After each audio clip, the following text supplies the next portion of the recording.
wave height, Ford West Coast, Vancouver Island North, seas building to 2 to 3, winds 20 to 30 knots with a risk of thunderstorms. When I was young, I always heard there was good waves that you couldn't get to by a car, you had to boat. And I always wondered, and then once I got a boat, I just felt pretty free, having your own boat. You can go wherever you want and get away from town. Getting here is really hard because it's open ocean. And then you're here during like a storm. You could be here for like a week, stuck here. And we're about, 2-3 hour boat ride from the nearest hospital. So it's a place you don't really want to get hurt. You can get those really good waves once in a while, or you can get really hammered.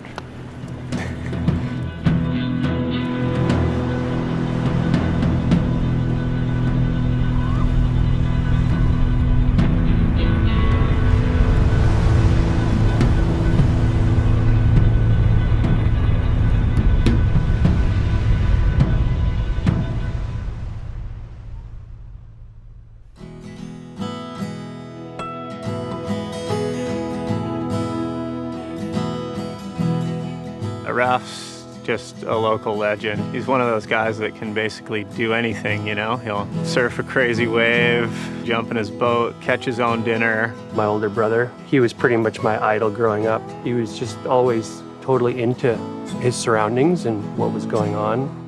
His spirit of adventure, he knew the area really well. He knew the changing conditions and what the swell was doing, what the wind was doing, which waves worked on which tides. Without a doubt, Raf was the first professional surfer to come out of Canada. When you think of Canadian surfing, you think of the Bruhwilers and Raf Bruhwiler. I think my parents moved out here just to have all this space and to be with nature, and they're connected to it, and we got really connected to it just growing up here. We had like 15 years of the best life ever. We lived on the beach, we had homeschooling on the beach, on the rock, near the ocean. Worst wetsuits you could ever imagine, and didn't matter what time of year it was. We were like down in the water, we were skinny dipping. Living off the land, you run out of money, your food's still there. Back then there was so much cod. Buy some potatoes, fish and chips for a week straight. We also had our dad. He came here from Switzerland when he was 18, 19 years old. I learned so much from him, how to hunt and how to fish. He moved to Tofino when that's what people did. They cut trees and they fished for a living. He's like definitely a mentor to all of us. Anything we need, any questions we have. They were never bored. Whatever I did, I involved them. I always had a boat, so we always did some fishing. And we built our own house. And my dad started doing jobs for people that surfed a bit. And he'd say, hey, I'll cut you a tree. If you have an old board kicking around, I'll just trade you for that. And that's actually how I got my first surfboard.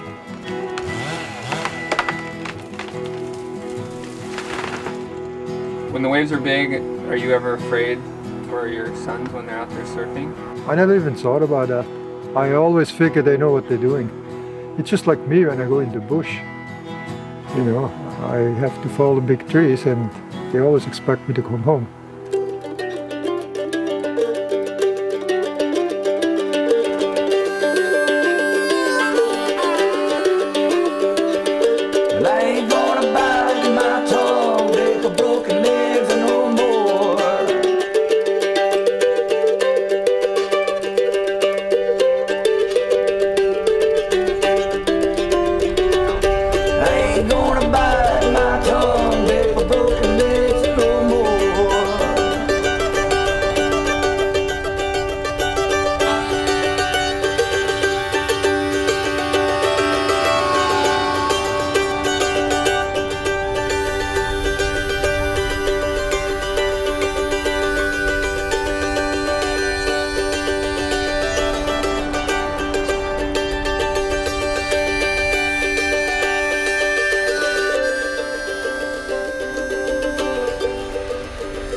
I've traveled around the world, but I've always been drawn to coming back here. Look around you, right? It's kind of hard to imagine yourself sitting in an office in the city, staring at your screensaver of this. Everything you learn in life, it leads to something very good that way. I think any job you have should always come to that point anyway, to the service of humanity. He lends a huge amount of credibility to what we do because of his experience in the surf. We're probably looking at about 100 nautical miles of coastline that we're responsible for. We're unique in the sense that we're one of the few stations on the coast that deal in surf conditions primarily. You always get thrown into different conditions. There's definitely days where I would have never gone out on my boat, but you have to go out there to get somebody.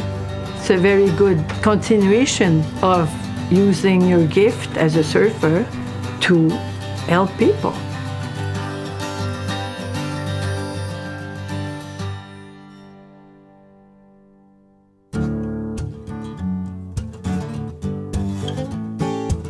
Everything he wants to do now, it's because of the kids.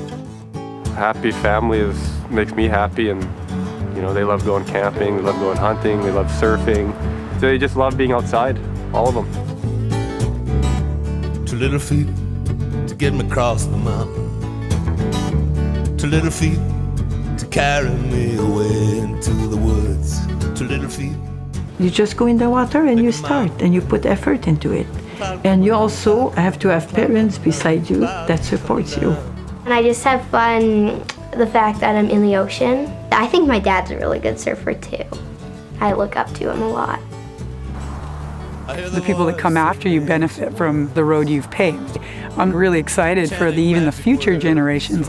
Raf has paved that road for all these generations to come. A couple more years, they're all going to be out the back with me, taking my waves, but whatever, I'll be stoked.